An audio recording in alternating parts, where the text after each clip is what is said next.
Well, let's bring you right up to date with some of the other developments from around the region.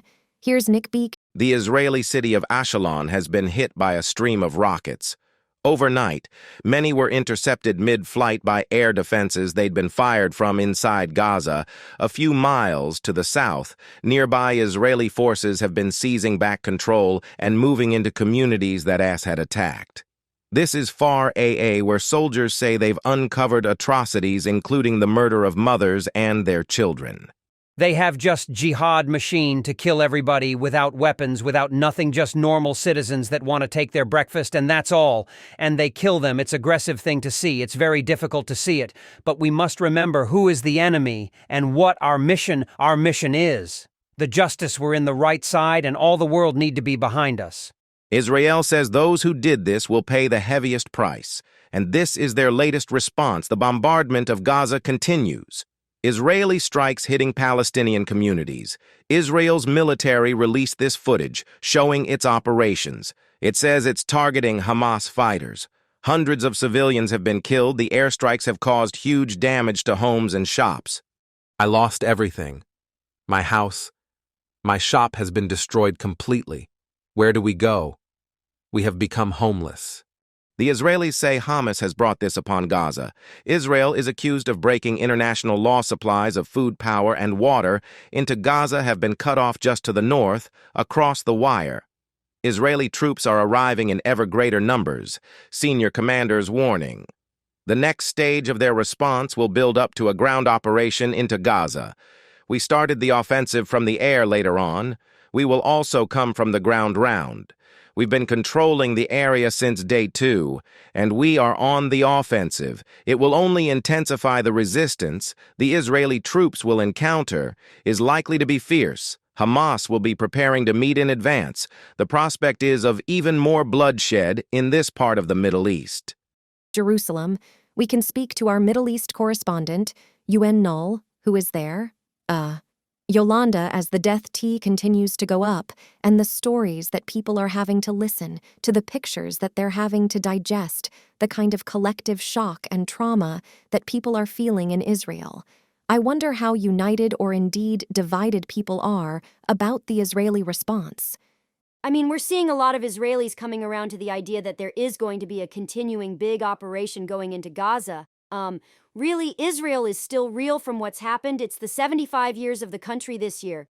This is the deadliest attack that the country has ever seen, and it really caught people by surprise at a time when they were just at the end of the Jewish high holidays. And now, if you watch Israeli TV screens, it's full of images of body bags. We've seen a lot of bodies being taken out of Stout, where there was fierce fighting between Hamas fighters who were inside a police station, had taken that over, and Israeli security forces is there, of course, very moving accounts given by relatives of those who are still missing, with about 150 people thought to have been taken hostage and being held now inside the Gaza Strip. In Israel, most people still do serve in the military.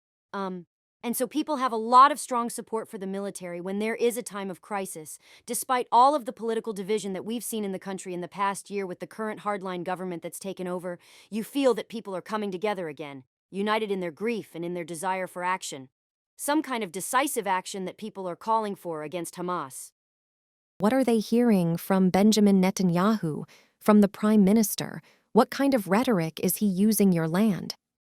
I mean, extremely strong rhetoric from the Prime Minister, promising that Hamas will pay the price for what's happened, saying that the government is resolute. He has also, compared this to what happened in the Holocaust. It's something that resonates very deeply, this kind of language, of course.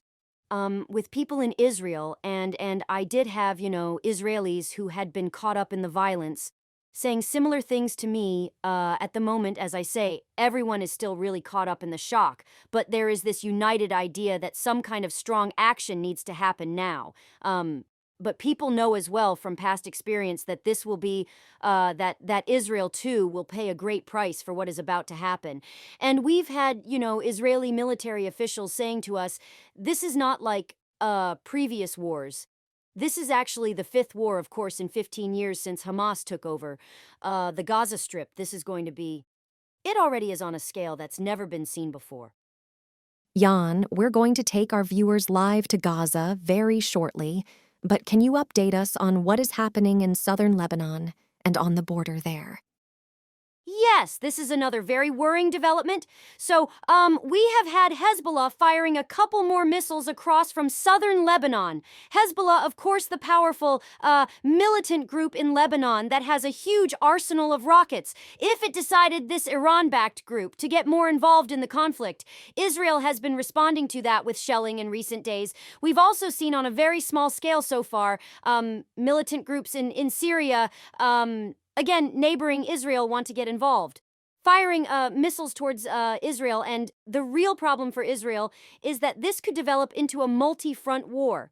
And of course, in the occupied West Bank, we've also got tensions running extremely high. So the Israeli military is having to be on alert in all of those different areas. And it's something that's causing a lot of international concern. This idea that there could be this wider regional configuration.